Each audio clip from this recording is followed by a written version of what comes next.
छात्र चाहत।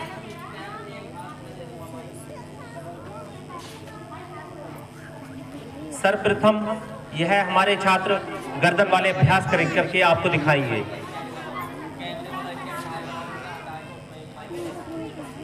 इस गर्दन वाले योग के द्वारा हमारी रीढ़ की हड्डी और दिमाग के बीच में जो नसें होती हैं, न्यूरॉन्स होते हैं, उन पर क्रियाएं होती हैं। जब गर्दन हमारी कार्रवाई करती है तो हमारी रीढ़ की हड्डी सक्रिय होती है और रीढ़ की हड्डी से जो सक्रियता से हमारे दिमाग में न्यूरॉन्सों की संख्या बढ़ जाती है और किसी भी मानव के लिए, किसी भी मानवीय तंत्र के लिए उसका बौद्धिक स्तर उसके दिमाग में ठहरे हुए न्यूरॉन्सों की संख्या ही उसका बौद्धिक स्तर बताती है। जिसके अंदर जितने ज्यादा न्यूरॉन्सों की संख्या होती है वह उतना ही ज्यादा समझदार और उसका बौद्धिक स्तर ऊंचा होता है। हम अपने विद्यालय के छात्रों का बौद्धिक स्तर ऊंचा करने के लिए यह योग क्रिया कराते हैं। यह योग क्रिया बच्चों के दिमाग में न्यूरॉन्सों की संख्या बढ़ाती है। आजकल हम सभी टीवी देखते हैं, टीवी पर कार्यक्रम आता है बॉर्नवीटा। बॉर्नवीटा में यह दिखाया जाता है बॉर्नवीटा पीने से दिमाग में न्यूरॉन्सों की संख्या बढ़ती है।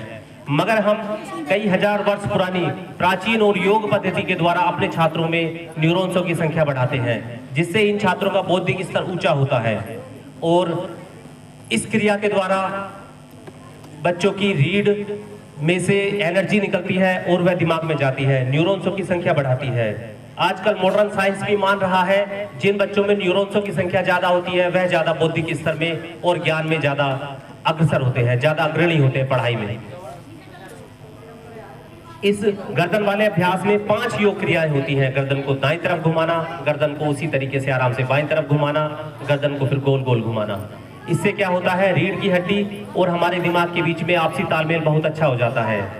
और हम मानवीय तंत्र, आपने देखा होगा प्रकृति में जो भी जीव जंतु, जो भी जानवर रीढ़ से सीधे खड़े होते हैं उनका बौद्धिक स्तर ज्यादा होता है।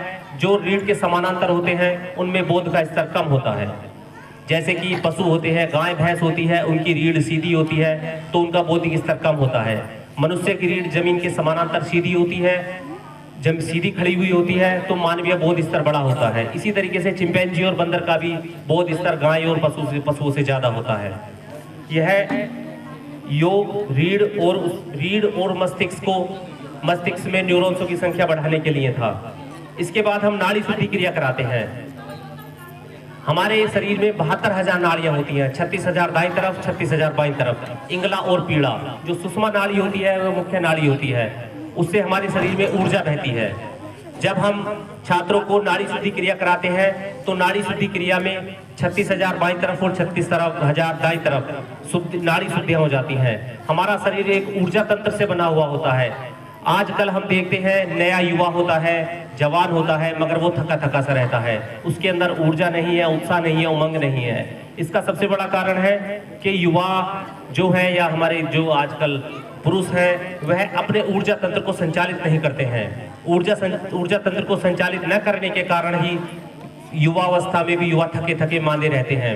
1 घंटा लगातार वो बैठ के स्टडी नहीं कर सकते हैं, उनकी रीढ़ में दर्द हो जाता है, बैठे बैठे थक जाते हैं, गिरने लगते हैं।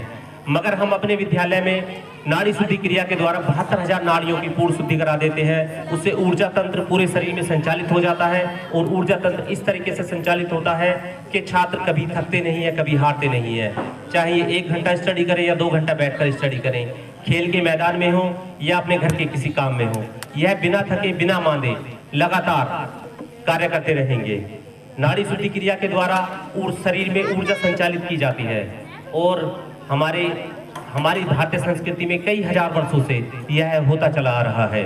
मैं सोशल मीडिया पर देख रहा था कि ऑक्सफोर्ड यूनिवर्सिटी में भी यह सर्वे किया गया है कि नाड़ी शुद्धि क्रिया करने से शरीर बहुत ऊर्जावान और शक्तिशाली रहता है। मगर हमारे पास 1000 साल पुरानी सभ्यताएं हैं, अगर हम उनको दोबारा से ही संचालित कर लेंगे तो हम बहुत आगे चले जाएंगे।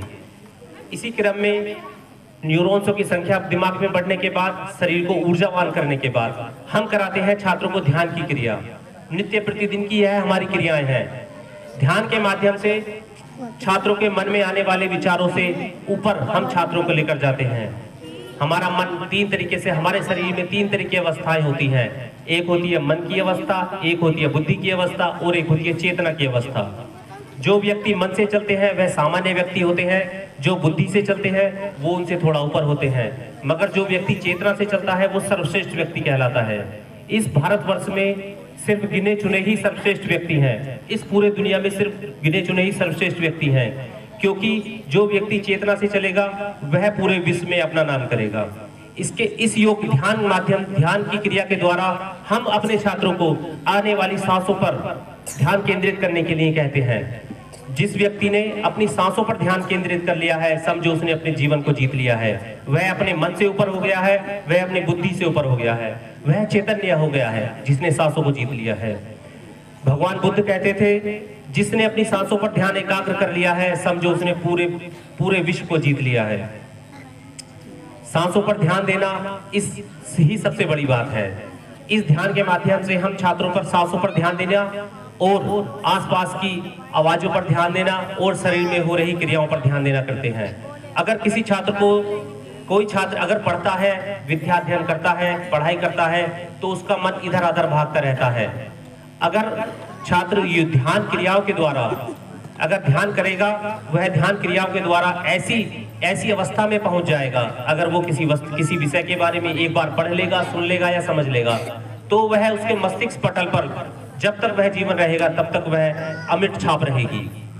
इसी अमिट छाप को रखने के लिए उसके मस्तिष्क पर उसका बौद्धिक स्तर बढ़ाने के लिए हम ध्यान की क्रियाएं कराते हैं। ध्यान की क्रियाओं में तीन तरीके के क्रियाएं होती हैं।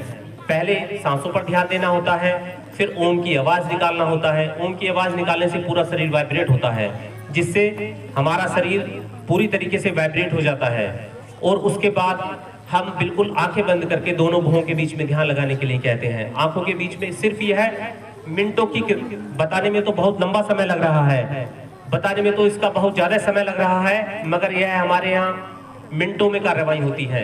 2 मिनट जो है गर्दन के अभ्यास के लिए, 3 मिनट नाड़ी शुद्धि के लिए और 5 मिनट मेडिटेशन के लिए दिए जाते हैं।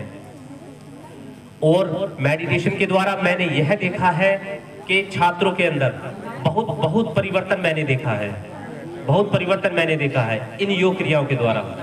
आजकल जो बच्चे यूपीएससी की तैयारी करने दिल्ली जा रहे हैं या यूपीएससी की तैयारी करने बड़े बड़े शहरों में, बेंगलोर या दिल्ली जैसे शहर में जा रहे हैं, वहां पर दृष्टि जैसे ओझा सर या फिर दिव्य कीर्ति सर जैसे जो संस्थाएं हैं जो IAS PCS की कोचिंग करा रहे हैं, वो सबसे पहले मेडिटेशन के लिए कहते हैं कि आप बच्चों को मेडिटेशन कराएं, मेडिटेशन की क्लासेस चलाएं। दिल्ली जैसे शहर में बहुत ज़्यादा मेडिटेशन की क्रियाएं चल रही हैं। जो युवा 22 या 23 उम्र में 22-23 की उम्र में यूपीएससी की तैयारी करने जाता है और मेडिटेशन करता है, यह बहुत परिपक्वता के बाद मेडिटेशन करते हैं। अगर छात्र को छात्र जीवन से ही, प्रारंभिक जीवन से ही यह क्रियाएं सिखा दी जाए तो मुझे आशा ही नहीं बल्कि पूर्ण विश्वास भी है और मेरा एक अच्छा अनुभव भी है। अनुभव के आधार पर मैं कह सकता हूं कि एक सामान्य युवक को श्रेष्ठ युवक होने में ज्यादा समय नहीं लगेगा। एक साधारण बालक को महान व्यक्ति बनने की तरफ कोई नहीं रोक सकता है अगर वह बचपन से ही इन क्रियाओं को करेगा।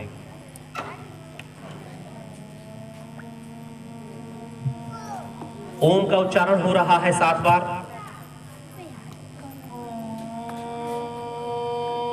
यह किसी ओम का उच्चारण जो है पृथ्वी से निकलने वाला वाइब्रेट है। इस पर बहुत अनुसंधान हुए हैं, इस पर बहुत रिसर्चेस हुई हैं कि ओम शब्द, ओम का उच्चारण पूरे शरीर को वाइब्रेट करता है। मैं यहाँ बैठे हुए सभी अभिभावक और सभी अतिथियों से कहना चाहता हूँ कि एक छोटा सा योग का प्रैक्टिकल हम भी करके देखते हैं।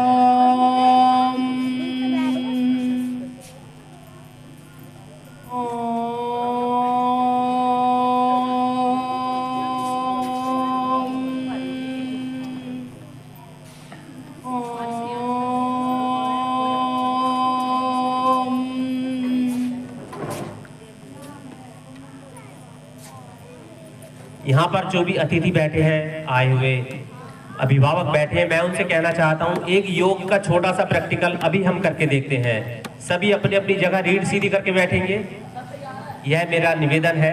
सभी रीढ़ सीधी करके बैठेंगे, हाथ आसमान की तरफ खुले हुए रखेंगे, घुटनों पर हाथ रखेंगे, आसमान की तरफ खुले हुए हाथ रखेंगे और सब देखेंगे। अपनी सांसों पर आंखें बंद करेंगे और अपनी सांसों पर ध्यान देंगे।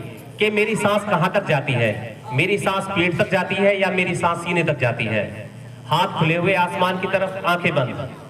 ये सभी बारीकी से, बहुत बारीकी से ध्यान देंगे।